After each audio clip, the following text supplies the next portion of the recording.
Être rationnel et gratitude. Il est sociable, moral, de remercier à ceux qui nous font du bien. C'est un geste honorable de récompenser ceux qui nous protègent. Et cela peut justifier que nous ne sommes pas des ingrats. L'ingratitude est une absence, oubli, dégénération d'un bienfait, dégénération du lien. Cependant, gratitude est un acte de reconnaissance. La gratitude peut nous aider à jeter un coup d'œil en arrière pour apprécier le bienfait que les autres nous ont fait. La gratitude peut réveiller, s'écrouer notre conscience pour apprécier la grâce que l'Éternel nous a fait.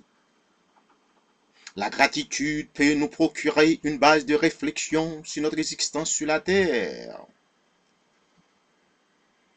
Elle est un sentiment de reconnaissance que quelqu'un peut éprouver à l'égard d'un bienfait qu'une personne a reçu. Nul ne peut ignorer le bienfait, la grâce que l'Éternel a fait à l'homme. Il a fait preuve qu'il aimait l'homme, tout en envoyant son Fils unique, son bien-aimé Fils sur la terre pour payer la dette de nos péchés. Il n'est pas censé d'ignorer le sacrifice que l'Éternel nous a fait. Il n'est pas censé de ne pas démontrer à l'Éternel que nous apprécions le risque qu'il a pris pour nous sauver. Jean 3, verset 16 déclare, « Car l'Éternel a tant aimé le monde qu'il a donné son Fils unique, afin que quiconque croit en lui ne périsse point, mais qu'il ait la vie éternelle. » Les hommes ne demandent pas qu'ils comprennent ce que l'Éternel a fait pour eux. Ils sont très ingrats envers Dieu.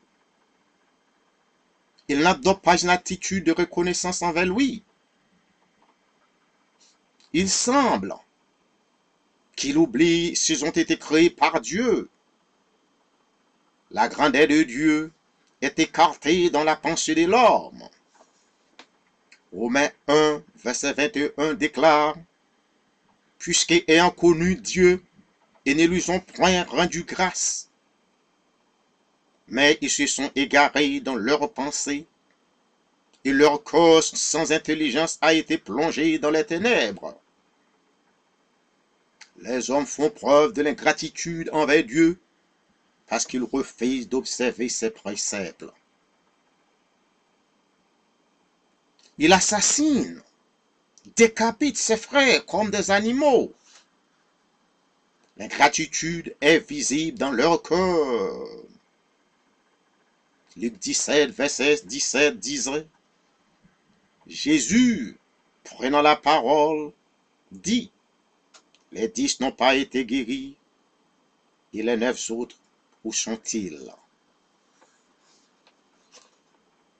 La méchanceté est un acte d'ingratitude envers l'Éternel.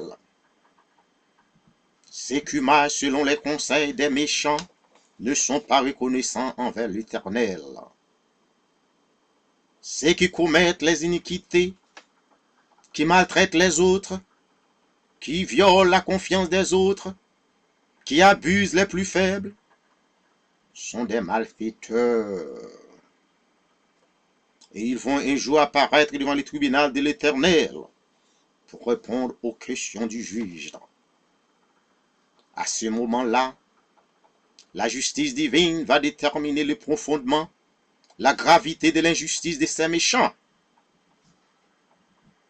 Ésaïe 27, verset 10 déclare, « Si l'on fait grâce aux méchants, il n'apprend pas la justice. Il se livre au mal dans le pays de la droiture, et il n'a point égard à la majesté de Dieu. » Il est temps pour que les méchants sachent que la méchanceté ne va pas rester impunie. Il pourrait détruire celui qui l'a perpétré. Le proverbe disait, La méchanceté est un lion qui commence par bondir d'abord sur son maître. Faire du mal, c'est comme se détruire.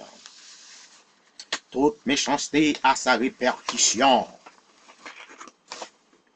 L'ignorance conduit l'homme à sa propre destruction. Il ne faut pas tuer pour qu'on ne se tue pas, parce que celui que sa main trempe dans le sang, et se fiera dans ce même sang qu'un jour il va se nager.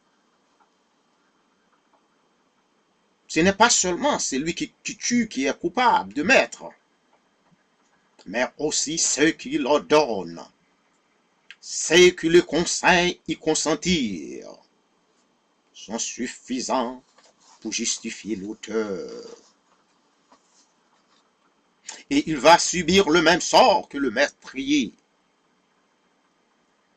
C'est lui qui a fait sortir l'épée contre son frère. Tôt ou tard, l'un de vos frères va faire sortir l'épée contre lui.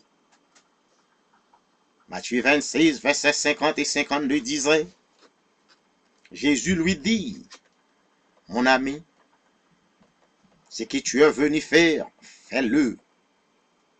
Allons, ces gens s'avancèrent, mirent la main sur Jésus et le saisirent.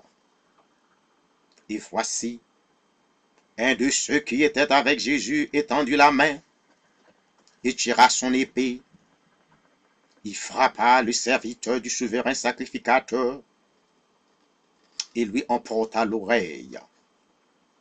Alors Jésus lui dit, remets son épée à sa place, car ceux qui prendront l'épée périront par l'épée. Mes frères et sœurs, je vous conseille de rester loin, de vous écarter des méchants. Comme Confucius disait, pouvoir et écouter les méchants, c'est déjà de la méchanceté. Mes frères et sœurs, nous sommes redevables envers Dieu. Nous devons témoigner de ses bienfaits, lui glorifier, lui respecter pour tout ce qu'il a fait pour nous. Ne pas suivre ses commandements, c'est comme un acte de trahison. Il ne faut pas lui signaler que nous ne comprenions pas sa valeur, sa capacité, sa grandeur. L'ingratitude envers l'Éternel, c'est d'ignorer ses bienfaits. Nul ne peut ignorer que la vie est un cadeau de Dieu. Et si par hasard, quelqu'un ignore cela, c'est parce que cette personne est un hypocrite qui refuse d'accepter la vérité. Il fait la sourde oreille à la vérité. Et notre intelligent doit savoir que la vie venait, surgissait d'un être suprême. Je ne veux pas exiger à personne de l'appeler Dieu ou l'Éternel, mais la seule chose que je veux que les gens sachent, l'inventeur, le créateur de la vie doit être glorifié, doit être respecté, parce que l'auteur de la vie n'était pas un égoïste.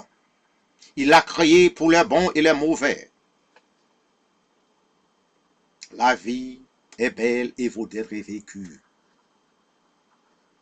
L'Éternel, ou l'être suprême qui nous a fait don de la vie, nous a exigé de la jouir et de la faire expérience, tout en respectant les lois morales qui la dirigent.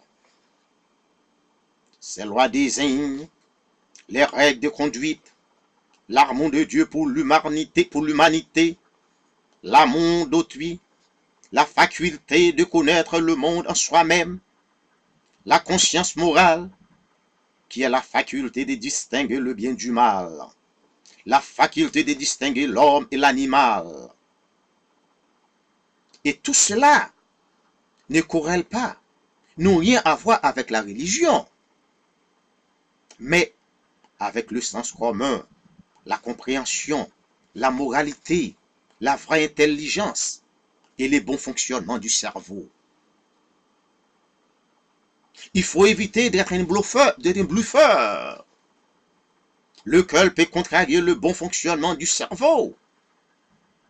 Il faut apprendre à identifier, à connaître ceux qui ne sont pas clairs. Albert Jacquard était un génétique, biologiste, philosophe, mentionnait la vraie forme de l'intelligence, c'est de comprendre que l'on n'a pas encore compris et de faire le nécessaire pour comprendre quand même. Mes frères et sœurs, il faut que vous évitiez de rendre le mal pour le bien. Et c'est mieux de faire le bien à ceux qui vont faire le mal, à ceux qui vous font le mal. L'ingratitude est un défaut psychique parce qu'on ne peut pas se souvenir ou valider le bien de quelqu'un.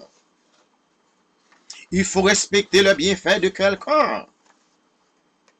L'Éternel a éprouvé l'amour qu'il avait pour nous, mais la majorité d'entre nous refuse de les louer, de lui rendre grâce pour ce qu'il a fait pour nous.